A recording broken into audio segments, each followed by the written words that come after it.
Assalamu alaikum Şərq Türkistanlıq əziz qarindaşlar. Dünya Uyğur Qurultayı tərəfindən Germaniyanın Münxen şəhəri təsdiqlənən Tor televiziyasının bugünkü Naq Meydan söhbət proqramısına xoş gəldinizlər. Mən Fərhad Yurunqaş bilmən, aldı bilən həmіңizlər yürekdən salamlayman. Şundaqla həmіңizlər Cenab-ı Allah'tan salametlik, xatircemlik, bəxt, saadet, bərəkət diləyman. Muşu vaxtınlar xeyirlik olsun.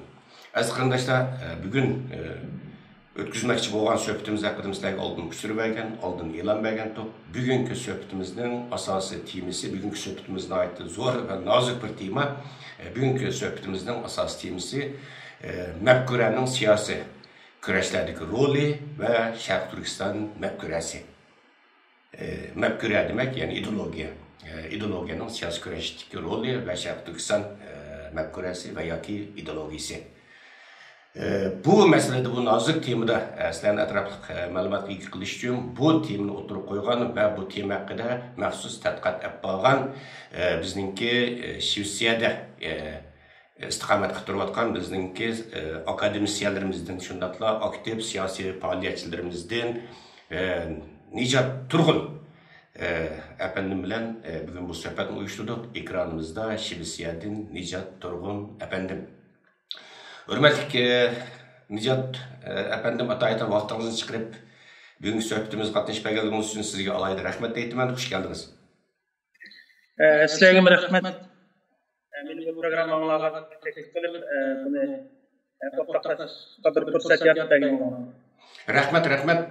Sizden bir köpünçe siyasi faaliyetlerimiz tunuydu, yaşlarımız mı tunuydu. Şunda olsun mu Dünya Qurultayı'nın Tor televiziyasida özünüzden bir kısqacha bir tunuşturup özsünüz, onundan keyin söhbetini başlasak. Rahmet. Ben vatanda 1982 yılı şehirde tug'ilgan. Bu yerda tug'ilib o'sib cho'ng bo'lib, ma'lum sabablardan vatan ayrilish majburiyati bo'ldi. 2004-yılı Şvetsiyaya kelib o'tiraqlashdim. Ondan keyin diplomatchilardan bo'lgandan keyin o'qishga nasib bo'ldi. Bu yerda xalqaro munosabat va davlat siyosati kasbida Stockholm universitetida o'qidim. Ondan keyin Şvetsiyadagi Stockholm universitetida Şərq Asiya tədqiqatı deyilən fakültəsində hazır Xitay bilimləri to'g'risida o'qiyapman. Ondan başqa 2007-yilda Şvetsiyada bir bitim ziyarətləri bir siyasi təşkilatını qo'zg'ab harakatlanishga fursatlar bo'ldi. Uyghur Maarif uyushmasi degan. Uni davomlashtirib kelib 2018-yilning oxirigacha bu tashkilotning hay'atida vazifa keldim. 2019-yildan tortib tashkilotning siyosiy maslahat qatorida quvvatini hozir o'zim bir mustaqil bir siyosiy analiz ustida harakat qilyapman. Rahmet, aferin hakikaten okugan kasbımızın davayımızın faydalı, mühim kasıplarken onun üstüge Nicat Turğun efendim Türkiye'de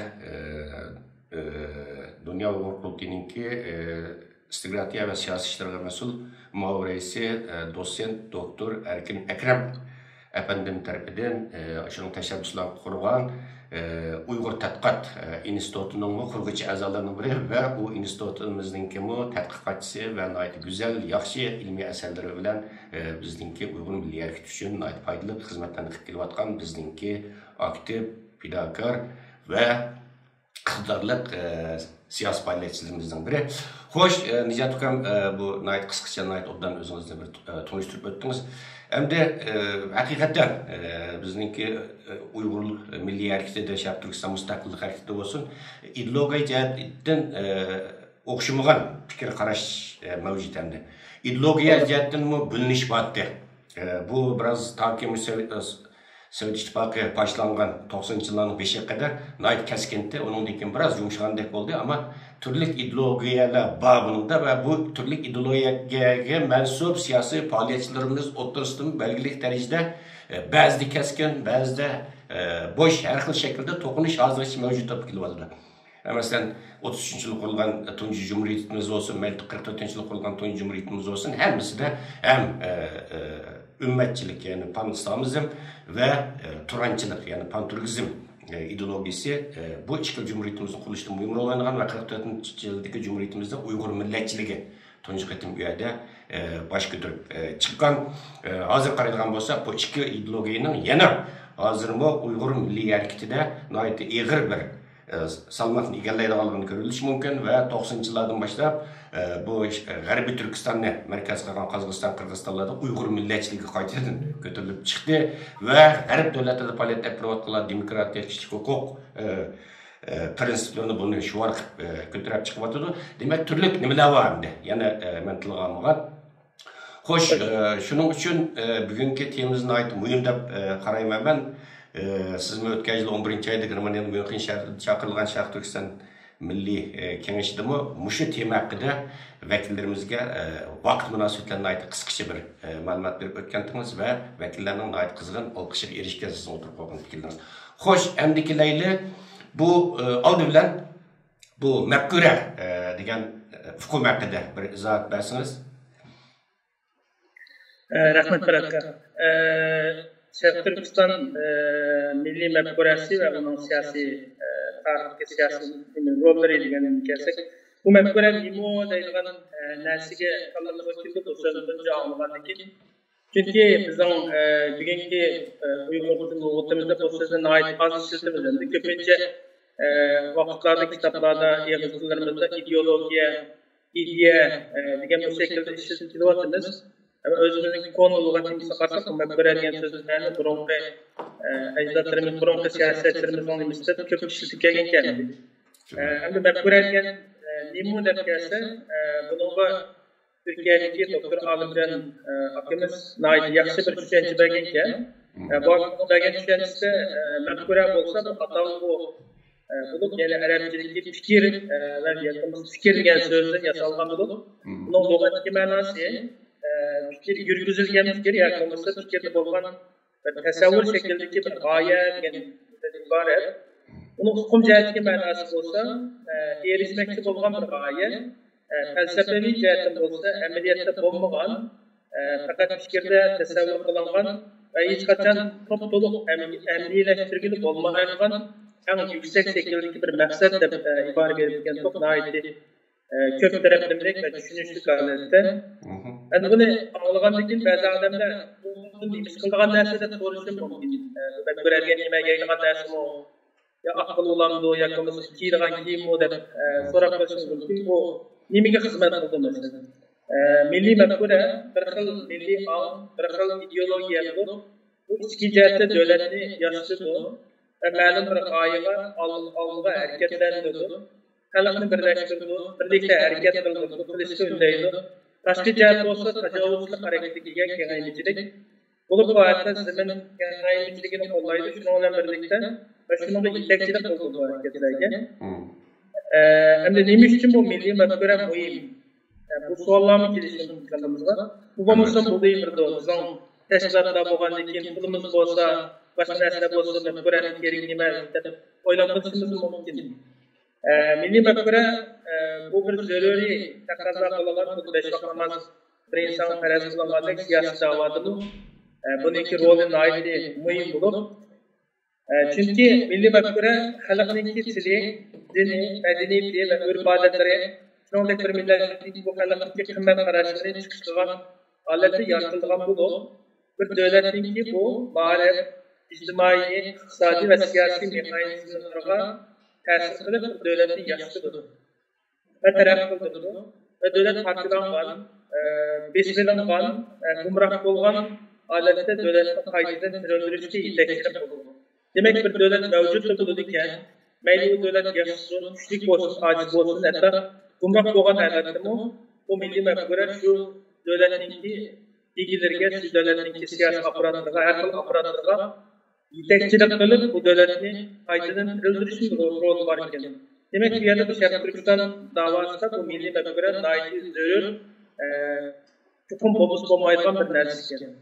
Masalan, bizningki bu yaqin tariximizda qurilgan ikki jumhuriyatimizda va yoki boshqa imperatorliklar, boshqa davlatlarning qurilishida shu milliy mafkura, ya'ni milliy ideologiyaninki roli qanday bo'lgan, qanday rol o'ynagan masalan? Men bir necha tarihteki misallarını verip de Türkiye'de ortaklaşa milli mefkure mesela evimizde yakın tanıştık olan Osmanlı İmparatorluğu yakın bunun da aldırıcı Selçuklu İmparatorluğu bu imparatorlukların nimesi karşısa bulanın her daim deydiğin bulanın tarihi kitapları deydiğin Kızıl alma düşü deydiğin bir nesli deydi. Kızıl alma düşü için biz hareket etmemiz gerek. Kızıl almanı hemen karşılaşmamız gerekli. Bu Kızıl alma diyen hakikaten yayılgan bir alımı yok emelinde. Bu şu imparatorlukların adalet, paravallık ve tinişini emel karşılık dünyaya bir adalet nizamnaması ekildiğin bu şekilde özgürlüğün bir milli mefkuresidir. Anladaki mesela Oğuz namıda mı Türk'ten kırgıylanan ki mesela yani bu milli mefkurenin ki Cahan hakimiyetindeki yani Türk İmparatorluğu tarihteki Türk İmparatorluğu'nun emrisinin şu bütün cihanda biz hakimdarlık kılımız, biz bu hakimdarlıktan dünyaya bir adalet, paravallık ve tinişlik etkilimiz deyilgan şu noktayı nazarlarını özüzge alan bir mefkure sistemi suakendir. Son tarihte nurgulanan Türk İmparatorluğu'nu görümüz, bir sizce olsa Türk'te uzun ötmeyler ki yeni bir imparatorluğu kurup menüpkilik mesela. Keyin Türkler İslam'ı kuruluklarını kim bu? Bu Türkçülük nimesinden İslamiyet'inki en mühim noktalarını yuvargan aletten mefkurelerini ilip bildikenizden, ilip terak kıldırmamızken mesela mefkurelerini kuruluşta kıymet araçlarını kimin ait mühim olduğu var mesela Türklerin Türk halkının kıymet araçlarında milli medeniyet, örf adet, nizam gibi adalet nizamı bu da emirlerden ait köp türeyi mesela Türk liderliğini kimin demişti kıymet araçta bir milletinki partisi adalet, şefkat, himayeti yüksek gelse insani vasıflarından demokratik bir ruhlardan bir yürüyüş nimesini tercih edip mesela Türklerinki milli kıymet araçta. Bunun asasen Türklerinki kızılma kişi dünyaya adalet ordudur, dünyaya paravallık ekili, dünyaya tiniş ekili bu aletlerden Türk İmparatorluğu tarafta dünyanın erkaysi caylarında bölgelerinde meyli Asya olsun, meyli Avrupa olsun hizmet kılıp bu işini icra kılıp kiliklik gelmesin. Osmanlı İmparatorluğu'nun imtikarı tarihi karşısak bu dünyanın takminen 500 yıl yakın dünyaya özlük şu adalet mefkuresinden, kızılma mefkuresinden yakşı bir sistem yaratıp bir nimkilik bunu hatta gayret ki nurgun felsefeciler, siyasetçilerin Osmanlı kandarlığındaki dünya hakimler olduğunu dünyanın en güzel en mükemmel, en tiniş olan bir devlet tesvirliğe bu bazen garip muhtakasılar var mesela. İkinci tanıştırılan misal verilen devletimiz olması yani Amerika devleti bugünkü Amerika devletinin Nurgun'un kitaplarının nimelerine görsek Nurgun liderlerinin büyük Amerika kişi deyilgen bir nimesini deyildi köprek. Bunun da bu Great Amerikan'dır. Bu nesli kötü noktada mücessemleşken bulurken yine demokrasiya, demokrasiyanın kendiliğiyiz. İkincisi hukuk, adalet, dünyaya bir hukuk, adalet geldirmemiz. İkincisi erkillik. Amerika, Fransa ve dünyanın tüm kuralları özünün yetmek olan erkillik yetiş gerektir. Şunun erkillikini terk kılıp nurgun devletlerge bu nimesini eksport kılgan nimelerini görürüz mesela bu şu işler bilen kengaylık. Anamkin beraberlik, meylisan ahval, meylisan karval, bayval, kendagal, Amerika'nınki devlet mefkuresinde beraberlik yapıyor. Bu şu dörtlüğün asası kanallarında Amerika özündeki gelecek tarihi en kısa devletlerin bir olsun mu yakın zamandaki hazırlık dünyadaki mesela Xitay, Hindistan, İngiltere, Germaniya, Türkiye'deki devletlerden tarihi kısa olsun mu? Ama bu şartlar güzel bir noktayı yazarlarla asaslı bir büyük Amerika kişi mefkuresini koyuşlar kılıp küçük bir besmeleğen bir müstemlik zeminden dünyanın bugünkü süper alaylı bir hakimdarlık oğlu yetti mesela. Bunun bu Amerika'nınki devlet mefkuresi yani büyük Amerika mefkuresi bunun oynadığı roluna ait çok. İkincisi Immanuel Kant defteri adam var. Bu adamın kim o koyulan menkülik tinişlik nazariyesi defteri nazariyesi var mefkuresi. Bunun durgunluğun noktalarına değindi mesela. Devletinki mesela mesela yerde degende İskanlar bir tinişlik nimesi şekillenmeydi. Oruçun nimesi nimbom geçerliydi mesela. Bir yer demek çoğunu bu adamlık asasen hiçbir oruç, hiçbir nime gideydi. Tinişlik nimesi hiçbir oruçlar bütünley nime bulup tüket nimbom geçer. Tinişlik bir yer şekillenmeydi deydi mesela. Devletlerin müstakil buluşu, devletlerin nime buluşu bir yerde tinişlikninki bir yerde layık mühimdir. Ama bu adam bu tinişlik, mengilik tinişlik neziriyesini bütün oturuğu koyduğu değil kadar soğuk çıkardı. Bir yerde çünkü bu adam bunu kuyuştum bunun ya Avrupa'da Azerbaycan'da tinişlik devre emes yok diyor devrede. Hem devlete özdeki milli menfaati, devlet menfaatini çıkıştırıp özara ait katlık bir ziyaretlikte olan uruşta kaplagan bir devreydi. Bu İmanuel Kant'daki mengilik tinişlik neziriyesi bu mefkuresi arkalık Avrupa'daki devlette asla özre kilisi arkalık uruşunki meselelerini çıkış noktası olacağımız belki uruşunki tekimiz facialik akıbetlerini keltirilen ersel bunu getkenlikin devlette asla birbirisinden kilişip ticaret, özara birbirisiyle hemkarlık, uzun mezgillik dostluk kendik bunlar ersel ortası arkalık bu Avrupa'daki bugünkü Avrupa İttifakı'ndaki kuruluşundaki gibi tesir gösterken yerlerde fazla muhtemelen bunu mu değilimizden? Anadolu'daki demokratik tinişlik neziriyesi bunun 18. asırdan dinlese bunu mu bezetmedi kaçta oturup duyduğumuz İmanuel Kant'daki tinişlik neziriyesindeki demokratik devlette mesela uruşmaydı diye ben yapma mesela. Ne için uruşmaydı demokratik devlette? Çünkü demokratik devlette devlet reisini, hükümetten kontrol etme mağlumatları meyhanesi, aparatlar var. Çünkü bir adamın ki bunu beslenmek ki bu da adette duruş kritiklemmeydi. Aksençe devlette bu aparatların nimesi bilen kolleşi bilen bu aparatların teşvik etken ki anadaki mağlumatları kararlar icra gelmesinden anadaki liderler mu uruş kırıp kalsa özdeki kelbisindeki sayılanda avaz yoktuğu için ensirem uruş kim kırmaydı. Yeni bir cihette bazen adamlar mesela uruşunki el-kılgıç nimeseniz belki diplomatik institutlar bilen özra oturuşki devlete oturuşki meselelerini hal kılıp amallar tinişlik bilen meselelerini hal kılıp ötebektir. Anadaki uruşunki zihninki uruşunun fayda emes eksince nurgulagan devlet aparatlarına devlet kurulmalarına ziyan berganlığı bunun oyun dair köp kısada ziyan berganlığını işaret kılıp devletlerinki tilkinişlik baraberlik bilen terak kılışıga kengeyişige bir asas sağlan terak kılırgan bu İmanuel Kant'ın kiyinki demokratik tinişlik neziriyesi ve mefkuresi. Hoş. Yeni bir noktanın bir betekte yakın kildiğin yeni bir nokta Theodor Herzl'ni köpünçelerimiz bilimiz. Bugünkü Yahudi devletindeki devlet aksıyla karar bu.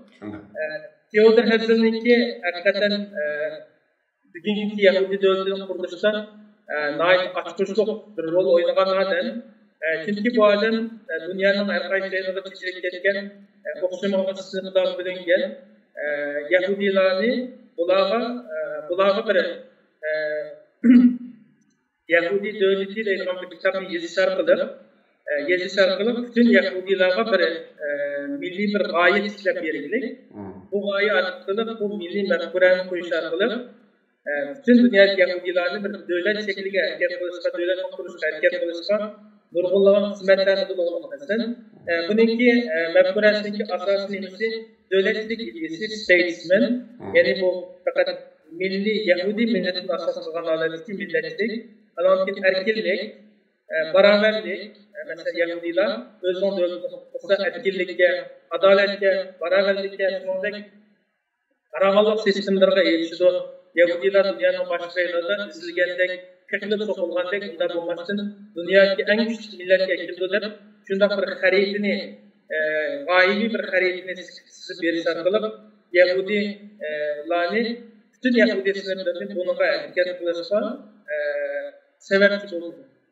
Mesela bu 4 noktadan yakın çağda milli mefkuresi, meyli tarihte olsun, meyli yakın zamanda olsun, her xil şekilde, her xil devletlerge naiti çoğun ta'sir ko'rsatgan deb qarasak bo'ladi. Rahmat, buni aytib güzel örnekler bilan buni ideologiyaninki dünya devletlerine imperiyalar ko'rsatgan ta'siri haqida aytib güzel örneklerni berdiniz. Endi xo'sh, keldik gapning postkallisiga. Zaten boymi deb o'tdim bizning Sharq Turkiston mafkurasi, Sharq Turkiston ideologiyasi haqida yaman talash tortish bor endi. Sizce bu Sharq Turkiston mafkurasi nima endi siz o'tirib qo'ygan sizning izohlamoqchi bo'lganingiz va Uyg'ur milliy harakatiga deyli, Uyg'ur milliy mustaqillik harakati uchun deyli, Uyg'urlar uchun deyli eng foydali mafkurasi nima endi qaysi? Biz bu Uyg'ur taraqqiyot instituti bu milliy mafkuratimizning hurmatli doktor Erkin Akram efendimizning qo'ygan tinchlik nazariyasi bor. Shuning asosan bunga Sharq Turkiston milliy mafkurasi, ya'ni tinchlikni asos qilgan bir milliy mafkura deb nima qilib keldik bunga. Endi ko'pincha odamlar buni anglasak, tinchlik desak aytib bir yumshoq anglandi endi. Chunki tinchlik desak, xuddi bir qarshilik vosita ishlatmay taslim bo'lgandek, taslimiyatchilikni olgandek, ma'no berilgandek bo'lib qoldi.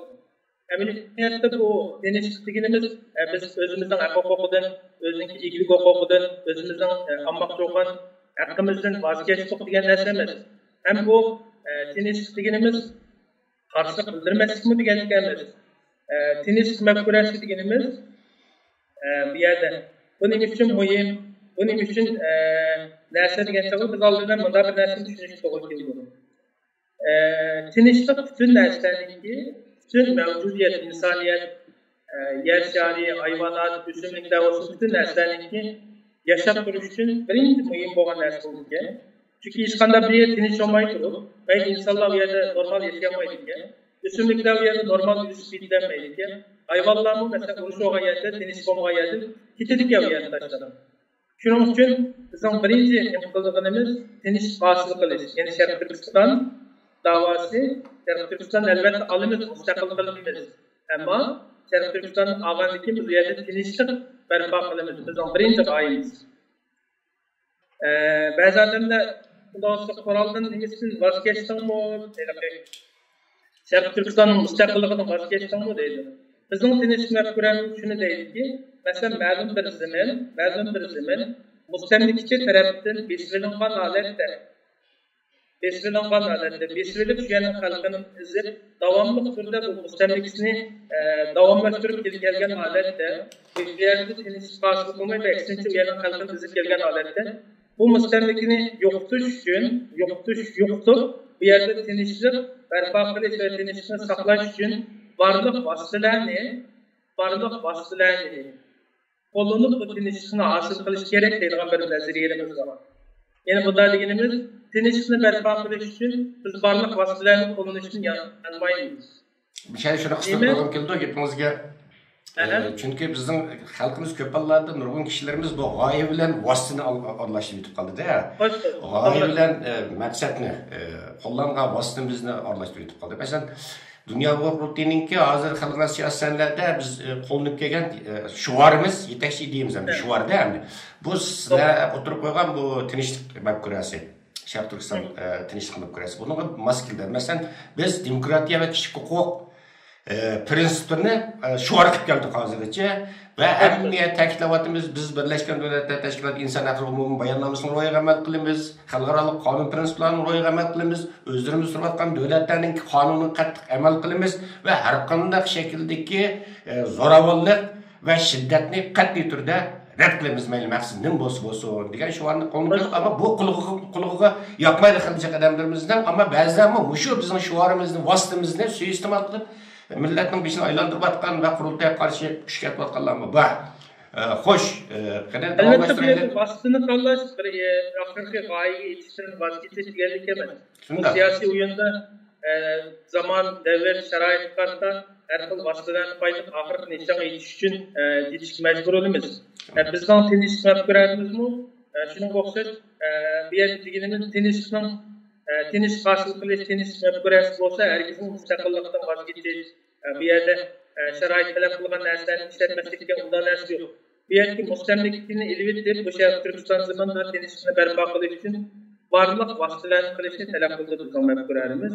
Yana inson qanday nimasi qo'lidan kelsa, buni tinish mafkurasi amalga oshirish uchun talab qilingan narsani qilsa bo'ladi. Endi buni xalqaro shakldagi nimasimi rolimi muhim deb qaraymiz. Chunki Sharq Turkiston zemini dünyadagi eng muhim strategik o'rinlardan birisi. Biz Sharq Turkiston zemini 9 tane davlatga tashkilotlash bo'lgan bir davlat atrofimizda O'rta Osiyo, Pokiston, Afg'oniston o'xshash nayti xavfsizlikni nayti tahdid uchrayotgan cho'ng dona xavf bor bir davlatlarning birisi. Biz bu tinchligimizni o'zimizdan qolmay, bizning tinchligimiz kelgusida boshqa davlatlarniki bu tinchlik hosil qilishga albatta belgilik yetakchilik rol o'ynaymiz va bu o'zimizniki bu ideologiyamiz orqali bu yerda tinchlikning paydo bo'lishi, tinchlikning hosil bo'lishi va xavfsizlikning yo'q bo'lib, bir tinchlik hosil bo'lish uchun bu rolni o'ynaymiz. Bu anlamdaki naiti yumuşak şekildeki yakınlışı, Xitay bizni zaten uzun yıllardan beri bizni terörist, askeri güç, halkını kırdı, insaniyeti ziyan verdi deb imkili oturdu. Endi biz Xitayga bir savol qo'yamiz. Sen 70 yıldan bu yan, Sharq Turkiston zeminini besib olding. Sen u yerda hiçbir sahada bir qutqazlanmadi. Ama siz tinchlikning misolini kelaylik. Xitoy u yerda tinchlik barpo qilma, muqimlik barpo qilma deb bugungi kunda 1 milliondan 3 million yaqin insonlarni jazolarga solib insoniyatga bir qabih bir vositalar bilan zulm qilyapti masalan. Bu insoniyatningki insoniy xavfsizlikka insonlarga bir xavfsizlik kelib kelyapti. Ularning yashash hangatisi bir millat bo'lib o'zining bir oddiy bir yashash yo'llarigacha tehdit kelib kelyapti. Anamki mesela atom silahlarını yıllardan beri 49. yıl geçti olgandan beri bizning nurg'unlagan vatanimizning nurg'unlagan joylarda atom bombasini sinab qilish, partlash qilib, hatto u yerdagi muhit tinchligiga ta'sir qilib kelyapti. U yerda nurg'unlagan osonlik, qimmat hayvonlar, o'simliklar bor. Bularning atomning silahida bu ta'sir uchrayapti. Xitoy 70 yıldan buyon mustamlikini besib olgandan keyin mag'lub bo'lib qolmay, aksincha bu rayondagi inson, hayvonlar, o'simlik va tabiatning butun tinchligini buzib, bu yerni bir vayron qilish xarakteriga kelyapti. Yana Xitoyning bugungi Sharq Turkistonda olib berayotgan xavfsizlik siyosati dunyodagi Sharq Turkistonning rayonniki va dunyodagi bir xavfsizlik ta'sir ko'rsatadi. Biz bunday holatda Sharq Turkiston xalqi bu tinchlik devlet mafkurasini qo'yish orqali bizningki Xitoyning aksincha o'zimizga tinchlik, O'rta Osiyoga tinchlik va Yevro Osiyoga va dunyoga tinchlik deydigan yana bir xil yaqinlashish usulimiz Sharqiy Turkistonga tinchlik, Turk dunyosiga tinchlik va islom dunyosiga va butun insoniyatga tinchlik deb bunday bir yaqinlashish usulidan bizning bu ideyamizniki faqat o'zimiz uchun emas, balki butun insoniyat uchun gerekli qimmat qilish yaratalaydigan bunday bir yaqinlash vositasi. Shuningdek insonlar buni bunday qozonniki bir tarafini ko'masdan aksincha yuqoriroq chiqib, ustiroq chiqib, qozonning to'rtal quliqining bor ekanligi, buning nayti tafsili o'ylanganligidan o'ylanib nimasi harakat qilsa bo'ladi deb qarayman. Masalan, siz o'tirib qo'ygan bu Sharq Turkiston tinchlik ideologiyasi va tinchlik mafkurasini deyli. Bu anda hozir dunyoning asosiy yaqin hisoblangan demokrat davlatlarning eng asosiy qimmat qarashi hisoblangan demokratik kishilik huquq prinsiplariga mos keladi bu. Endi bundan bir masala men programmaning başında o'tdim. Masalan, bizningki hozir pan islomizm, ya'ni ummatchilikningki va pan turkizm turanchilikningki va Uyg'ur millatchiligininki bizning Uyg'urlarga ta'siri mayli davos hepimizde bo'lsin, Uyg'urlar orasida, avam xalq orasida bo'lsin, ta'siri aytib kuchli ekan hozirgacha. O'zining mavjudligi yo'q. Bu sizlar o'tirib qo'ygan bu yangi ideologiya mafkura bilan bu hozir Uyg'urlarning ichida hozirgacha o'zining kuchini, mavjudligini saqlab kelgan bu ideologiya o'rtasida munosabatda qanday tashlash kerak? O to'qinish chiqib qolmasligini oldimiz uchun qanday qilish kerak endi? Masalan, pan islomizm va pan turkizm nimasiga kelsak, biz bu nazariyada hata emas demasdan, ayni davrda chiqqan davrda ashiyot ko'tarib chiqqan endi bugungi kundagi dunyoning siyosiy taraqqiyoti, dunyoning vaziyati qarasa, biz bu ideologiyani davlatningki mafkurasi, davlatning yetakchi mafkurasi qilib yetaklab chiqolmaymiz. Chunki atrofimizda 3 tane cho'ng kuch bor dunyoga hokimdorlar oldin qator turayotgan Xitoy, Rossiya past tarafımızda Hindistan, onun başka nurg'unlagan devletlerden çevirleştirimiz ve Avrupa ve Amerika bularni bizning mustaqil bo'lishimiz va undan keyingi taraqqi qilishimizdan olmaydi. Bularning hammasi bu davlatlarning o'rtaq nuqtasi pan islomizm va pan turkizm ideologiyasiga bular manfiy holatda qaraydi. Hamma bir davlatniki endi unday bo'lsa islom va turk kimligidan voz kechamiz deydigan bunday savolni gapiramiz. Bizning bu deganimiz bu kimlikdan voz kechmaymiz. Ammo bu millatimizniki, Sharq Turkiston xalqininki, Uyg'ur xalqininki yugurilib ketgan ming'izlardan buyon qanimiz bilan, ruhiyatimiz bilan yugurilib ketgan bir qimmat qarsimiz bizning kimligimiz. Hech qachon bizning islomiy kimligimiz, turk kimligimiz bu yo'qotilmaydi. Ammo davlatniki bugungi kundagi zamonning taqozosi, vaziyatniki talabi siyosatining, dunyo siyosatininki bizga beryotgan, tushayotgan besimni bilan qilganchaqda biz pan islomizm, pan turkizmni teshib chiqarmasdan o'zimizniki tinchlik nazariyasi bilan tarixdan buyon biz Sharq Turkiston xalqi dunyoning nerede qayerda bir hokimiyat bo'lsa, qaysi davrlarda bo'lgan vaqtimizda biz taraqqiy qildirish, gullantirish, xalqni yoshitish, hatto o'zimizni qolmay atrofimizga millatlarni yoshitish deydigan bunda bir tinchlikparvar bir xalq biz. Bu bizniki asl chigimizda, asl yıldızımızda bizning bu esil axloqimiz, esil qimmat qarashimiz bor.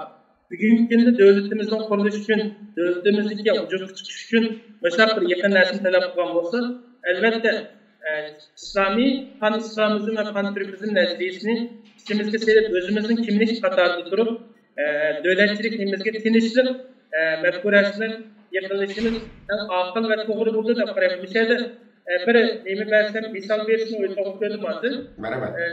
1933 yılı İstanbul'dan beri Yusuf Muzaffer Kaşgari ile bir Türkiye'nin bir mütefekkir haline gelirken bu adamın bir gibi varken Şarkı Türkistan Rusya ve Büyük Britanya ve Hindistan qatarlıqlarının o'rtasida qolgan bir davlat bo'lganlik uchun,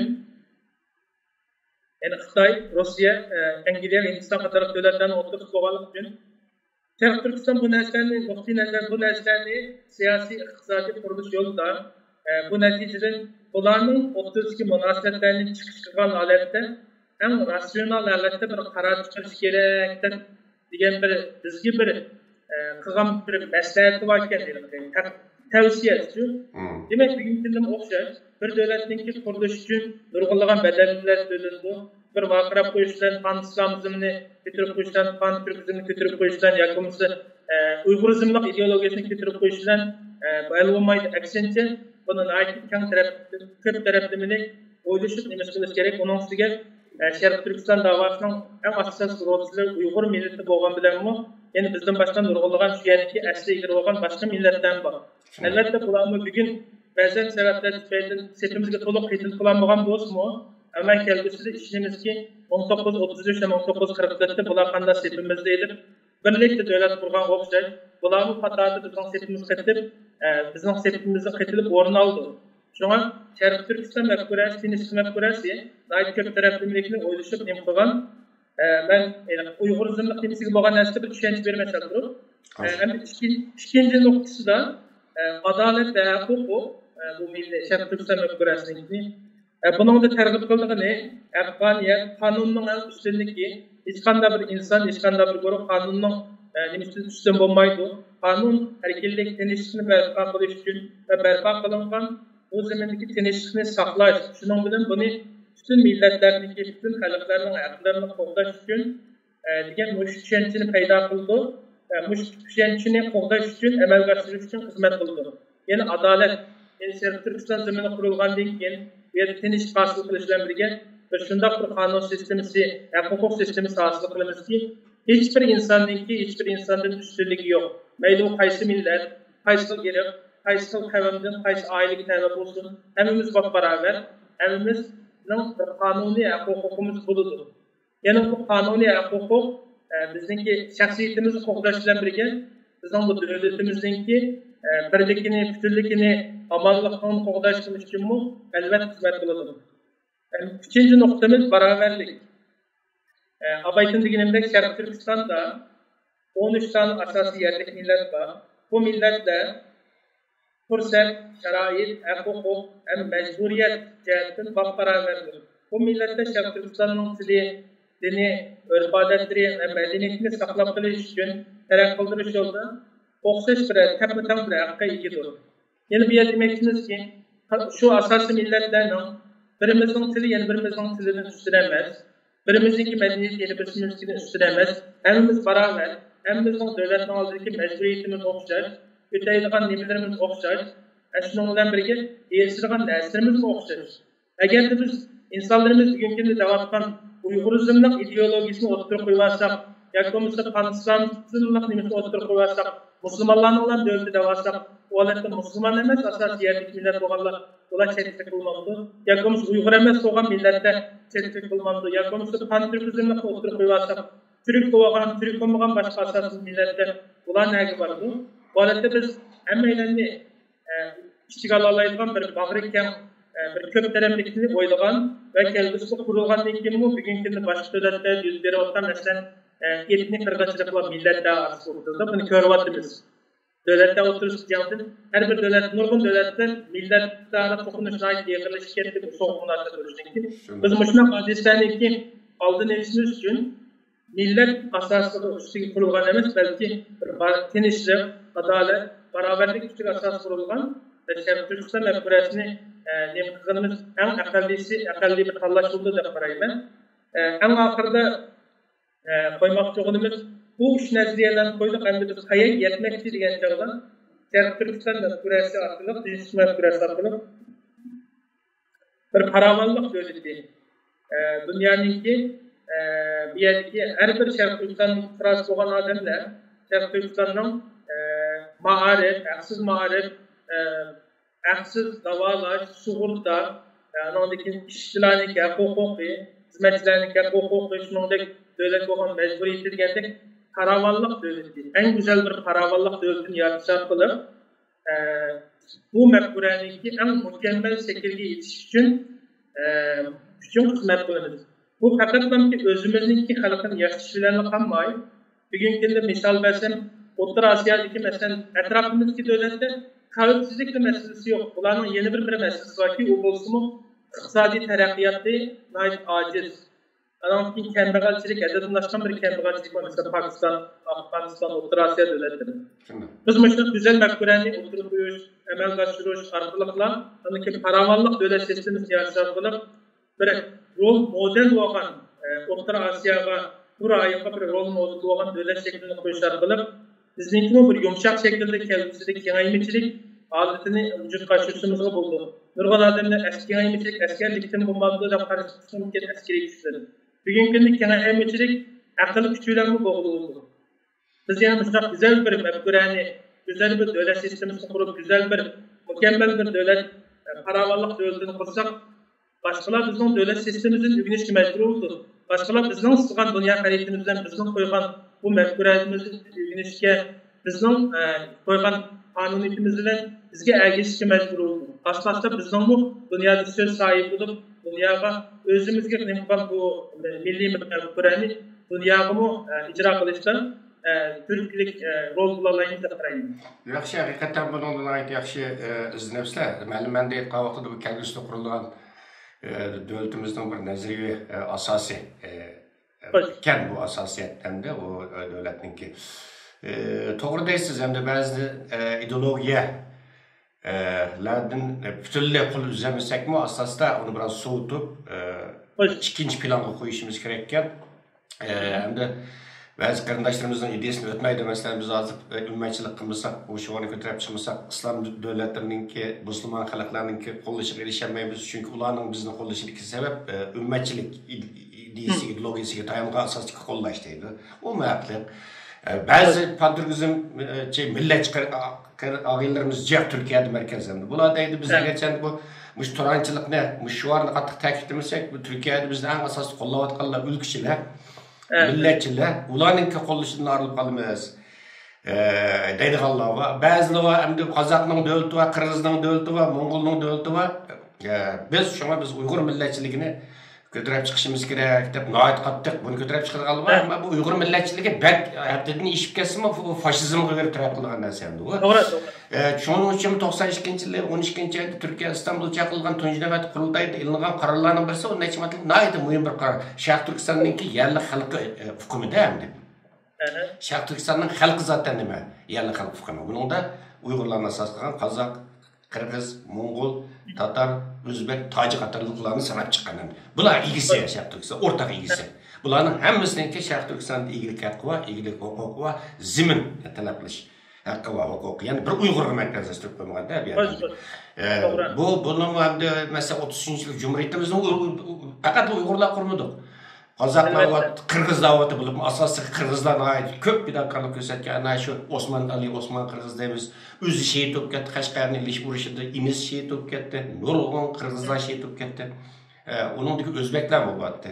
44-yil Cumhuriyatda asosan yerlik millatlarning hammasiga ketdi. Qirg'izlar va nimalar va Mo'ng'ullar va endi ummat masalasiga kelgan vaqtimizda endi bu Sharq Turkistonning yerli xalqining ichida Mo'ng'ullar ham Sharq Turkistonning yerli xalqiga mansub hamda. To'g'ri. Bunda bir sharoitning o'zida ular zaten dini hammamizga ma'lum buddist. Demak, bu yerda to'g'ri bir yo'lni tanlash kerak ekan va sizlarning aytayotgan bu izlanishinglar Sharq Turkiston tinchlik mafkurasi, ya'ni Sharq Turkiston tinchlik ideologiyasi. Zaten bizga bir sog'lom bir ideologiya zaten lozim, ammo bu xil tushunchani hozirgi mavjud sharoitda ideologiya jihatdan bayman deb o'tgandek o'zaro qitilib to'qinish bo'linishlar xeli jiddiy shaklda mavjud bo'lib turayotgan bir sharoitning o'zida buni umumlashtirish, buni nima qilish biroz tasdiqmi his qilmayman deb sizdan qanday tavsiyalaringiz bor bu yerda? Endi bunda bir narsani aytish kerak. Nurg'unlar odamlar o'zininki shaxsiy o'qigan kitoblari yaxshi va bo'lmasa shaxsiy diniy tushunchasi, shaxsiy millatchilik nuqtasidan chiqish qilib davlatga nima desam kostyum tikishga intildi. Amaliyotda davlat insonga o'xshash harakat qilmaydi. Davlat bo'lgandan keyin davlat o'zininki eng yaxshi manfaat uchun, eng yaxshi nimasi qilish uchun, eng yaxshi nuqtaga yetish uchun shu davlatninki fuqarolarini tinch amallar shu bexatarlikda saqlab qolish uchun, mavjudlikni saqlab qolish uchun eng rasional holatda harakat qiladi. Bu davlatninki axloqiy nimasi bo'lmaydi, insonga o'xshash harakat qilmaydi.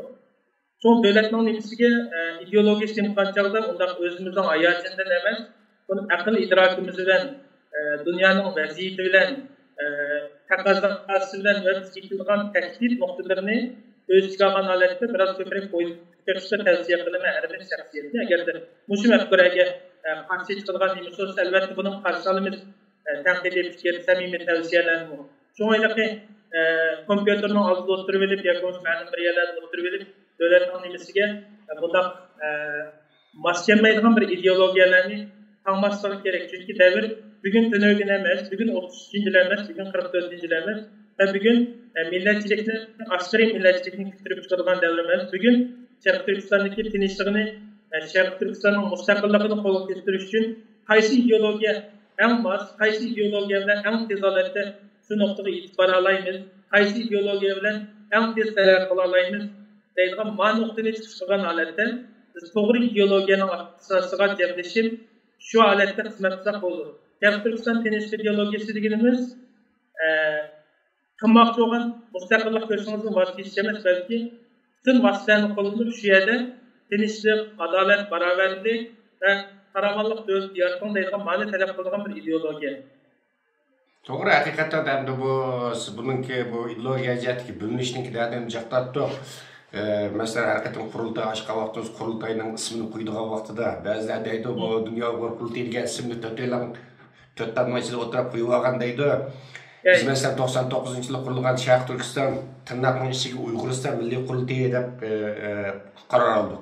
Shu ismni qo'yish uchun Uyg'uriston deb turib oladi bir vakillarning yerim Sharq Turkiston deb turib oladi. Qaror ololmay 2 kun muzokara qilib, ashundan 99-yilda rahmatli bizning ustozlarimizdan faylasuflarimizdan rahmat Hojiyoq akimiz oxir to'xtab turinglar, unda hamma ikkil taraf qayladigan bir usulni men topay deb Sharq Turkiston deb tirnoqni ichib Uyg'uriston milliy qurultayi dedik. Şunun bilan uningdan keyin biz ko'pinchimiz Sharq Turkiston Uyg'uriston Milliy qurultiyi deb atadik, ammo O'rta Osiyo G'arbiy Turkistondagi vakillarimiz ketib oyoqqa qurultaydan keyin berib, uni Uyg'uriston Milliy qurultiyi deb atadi. 2004 yıl Dünya Uyghur Kurultayı kurduğu vaxtda mı bu isim meselesi keskin, o'xshash talashtaç.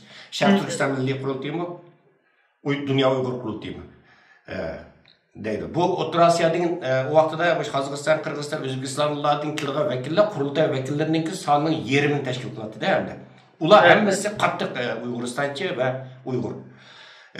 Endi bu yerda erkin hurmatli ustozimiz Erkin Aliptekin gibi haksızlık var da hazır bu Erkin Aliptekin kuyuğa Uyghur Qurultayı degan amaliyotda Erkin akamning en qattiq turvag'ini hech kim Sharq Turkiston Milliy Qurultayida u Erkin akam zaten pan-turkizm cho'zi.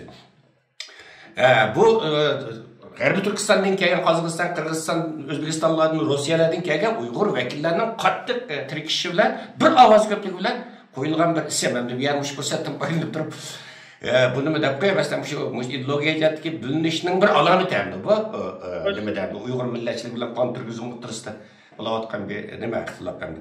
Buning ziynini hozir tatib keldik. Xo'sh, albatta. Yana bir narsa, bir tushuntirib o'tib kelsak. Xo'sh.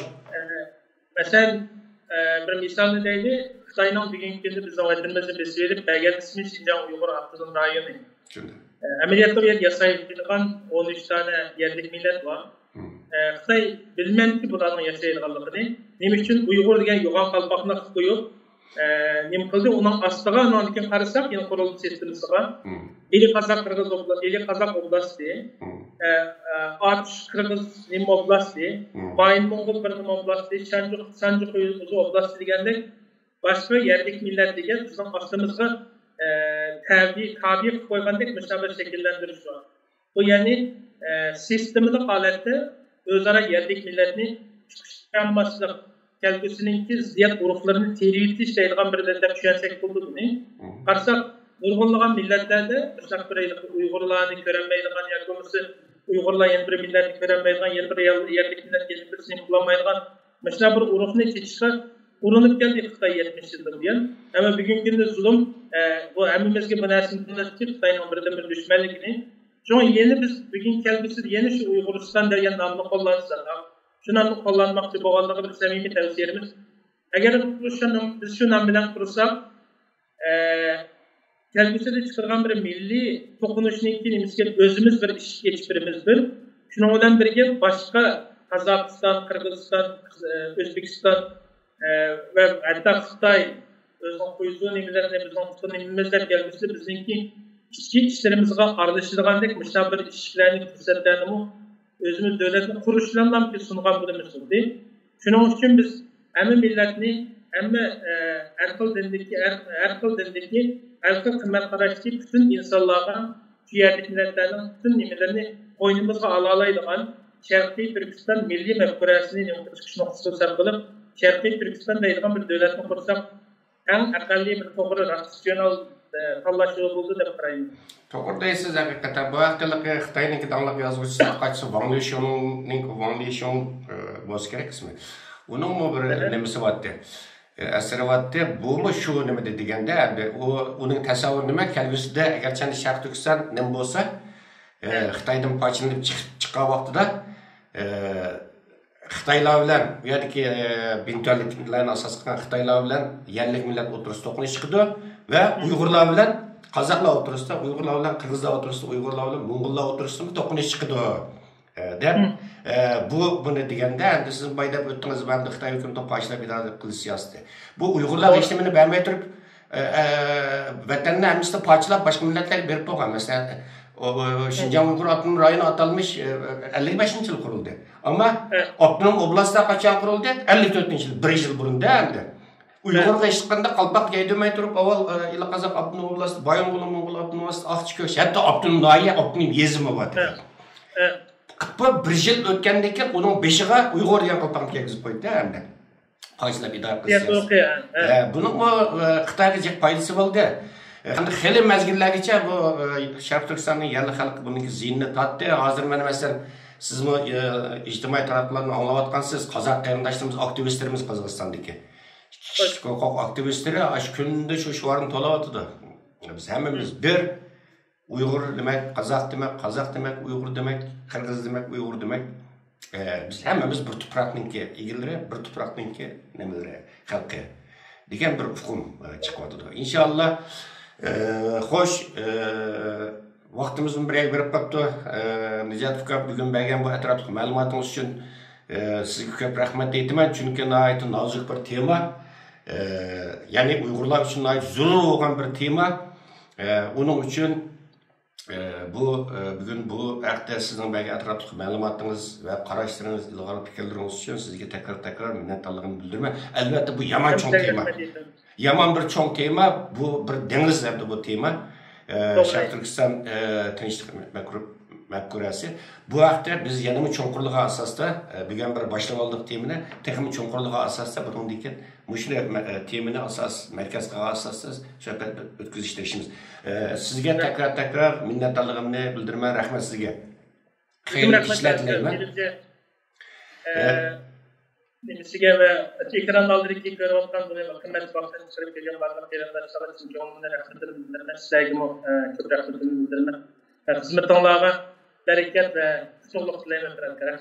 Rahmet, hürmetli zor köşkler senin kıraatın Dünya Bu Kurultayı tarafından tasdiqlangan To'g'ri televiziyasininki bugungi Naqmaydan suhbat programmasi aziz qarindoshlar yuqoridan deb o'tdik. Bugun biz nozik bir temada, muhim bir temada, hammalar qiziqadigan bir temada biz Şivsiyada hayat tuturayotgan, istiqomat tuturayotgan bizningki akademisyenlerimizden, tadqiqotchilarimizdan va aktiv siyosiy faoliyatchilarimizdan Nijat Turg'un efendim bilan u o'tirib qo'ygan mafkuraning, ya'ni ideologiyaning siyosiy kurashdagi roli va Sharq Turkiston mafkurasi degan temani jo'rlik asosida suhbat olib qoldik. Amaliyotda bu leksiya, bundan keyin bu temani asos qilgan leksiyamizni yana cho'nqur tafsiliy holda bundan keyin davomlashtirishimiz.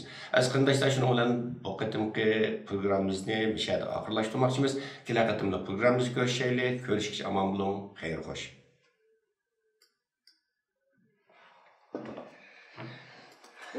Bir yerdan uzilib ketib qoldimi? Yo'q, ketib oldi. Rahmat unda olsa, rahmat sizga nihoyat ko'p yaxshi bilimli batbat ko'rishib turibmiz unda olsa. Bo'ldi, bo'lib. O'zingizga barcha salomat bo'ling. Bak, rahmat qo'sh unda olsa. Qo'sh.